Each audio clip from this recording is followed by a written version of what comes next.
Good morning, it's Barbara. Thank you for joining me on this kind of a brightish day. I wouldn't say it's exactly sunny, but it's a good day. Good morning, it's Barbara. Thank you for joining me for coffee. I was sitting here finishing my first cup of coffee. This is my second cup of coffee. I'm wondering, well, what am I going to talk about this morning? Because, life is getting boring, I guess. I'm not sure. And then we had an earthquake. I thought, oh, great, content. That's a lie. That's not what I thought. I thought, is that a truck? Do we have a big, heavy truck trying to go down our road? But you could feel the shake like you sometimes do with a really big truck very near where you are. But there was no truck noise. Those trucks always make a lot of noise. And no, I'm quite sure we just felt an earthquake. Dennis got up. He was reading his phone in bed saying, "Is that an earthquake?" I'm like, "Yeah, it's an earthquake." Sorry, I have a mustache hair that's driving me crazy. Now you can all see it. Hold on, I'm getting scissors. Squirrel. I'm easily distracted. I got it though, see? So anyway, we had an earthquake on the East Coast here. I'm going, nothing showing up too much on the news, because it just happened 5 minutes ago. So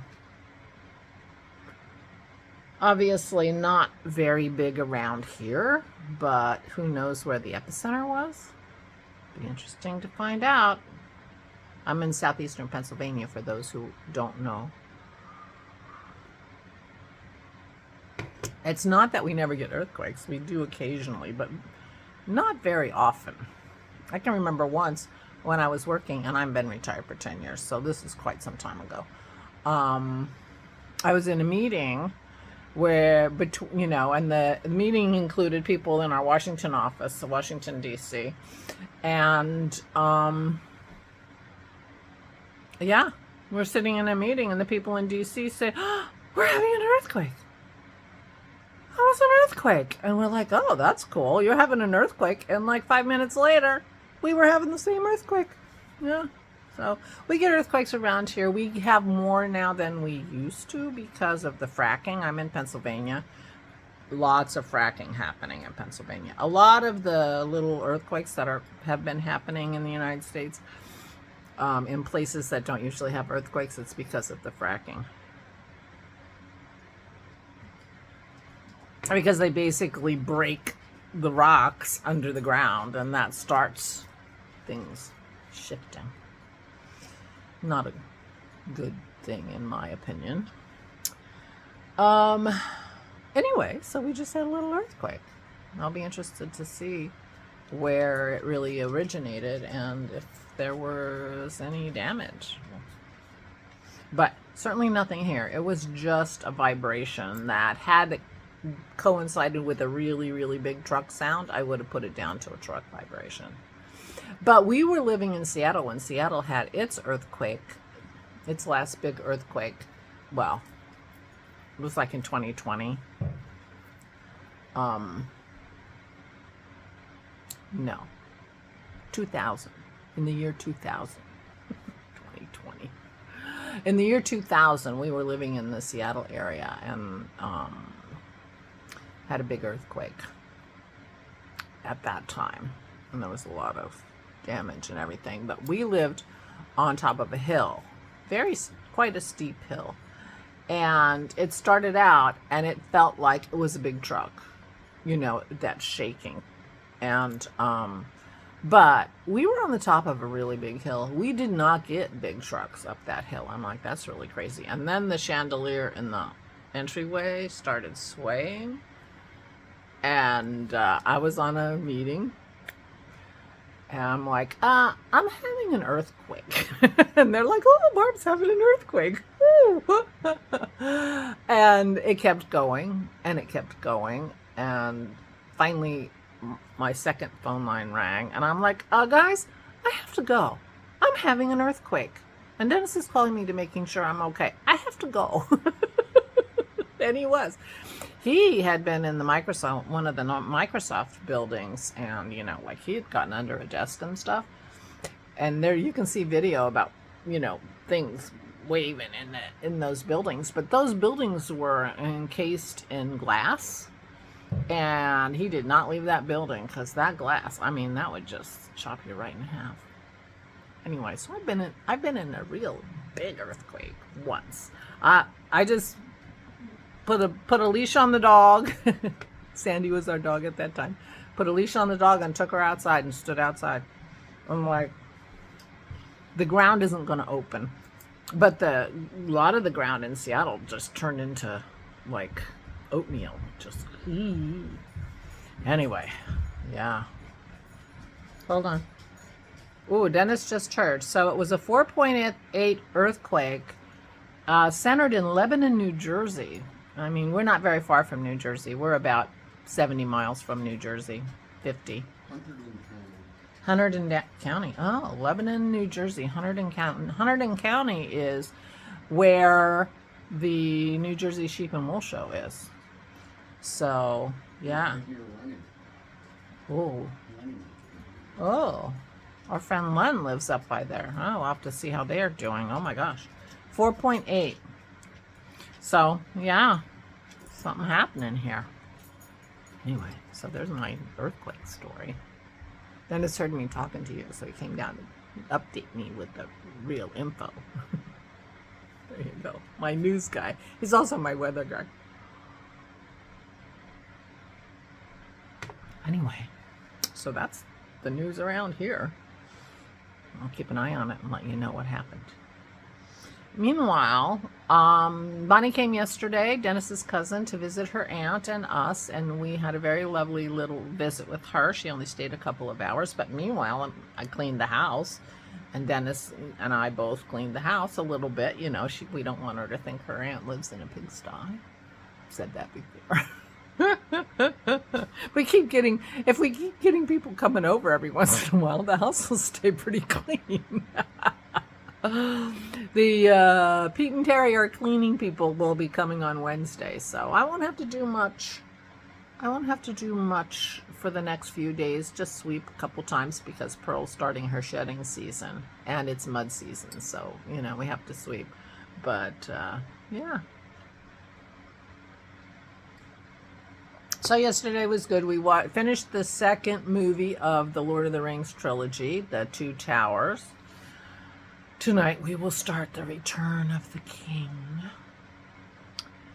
And yeah, we've been keeping an eye on our eagles. We couldn't see the third baby for a long time, but he's still there working on it, so hopefully all is well.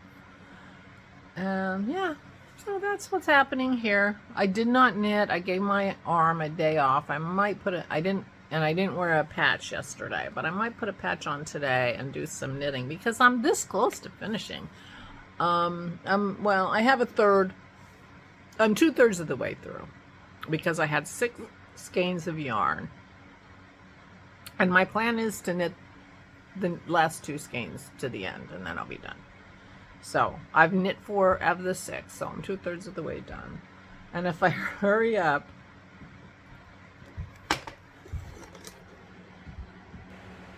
there's my girl. She was just lurching around. Now she stopped. That's amazing. I don't know. She got comfortable, I guess. And there's Pearl. Up. That's the end of that. Dennis just went into his mother's area. Anytime they hear that gate, they're like, right? But Aura's not coming down yet. She's just getting her coffee. I interrupted myself. Oh, I was talking about my poncho, my Korean poncho. I interrupt myself and then I can't remember what I was talking about. Well, Maisie interrupted me because she was being so cute. But of course, as soon as I turned the camera on, she stopped retching.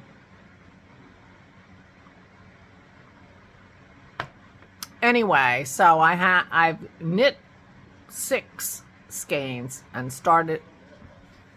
I've knit 4 skeins and started the 5th skein, and I'm gonna knit in stockinette for the whole 5th skein, and then the 6th skein is going to be the edging, and then I'll be done. And if I get a wiggle on, I might finish it while it's still chilly and I'll want to wear it. I might postpone the blocking of that until after cold weather, so that I can sit here with my turtleneck poncho and that lovely yarn. John Arbin knit my numbers. It's really very nice. So I'm actually thinking about, what do I want to make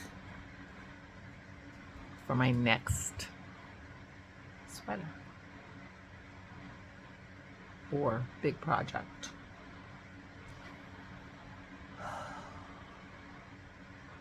Lisa gave me a striped cardigan sweater pattern a few months ago.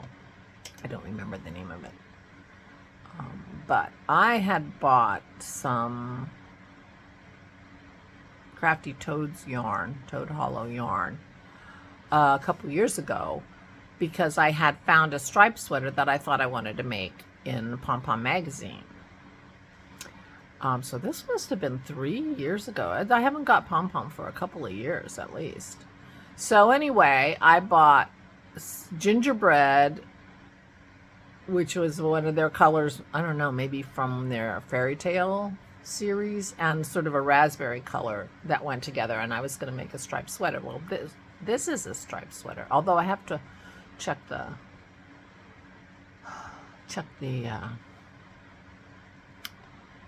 yarn that it uses, because that yarn is a DK, I'm pretty sure. Anyway, you can tell I've started to think about my next sweater. Yeah.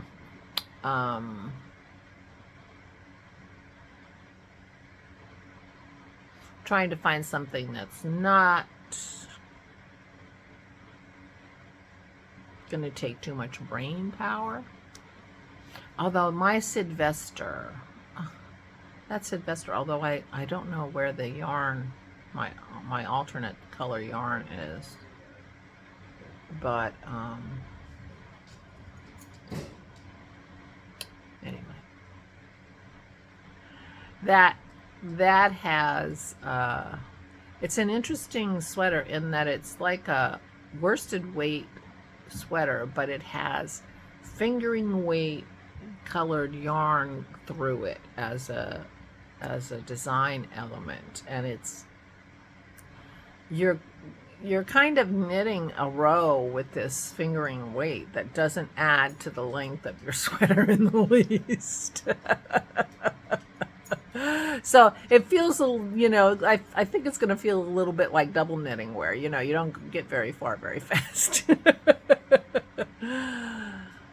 But that one's still on my mind, and I have my Forest Park, which I've started and I could work on. So I have things I could do. Anyway, I feel like it's a good sign that I'm thinking about my next project. Don't you think? Feels like it is. Maybe my mojo's coming back. Wouldn't that be nice?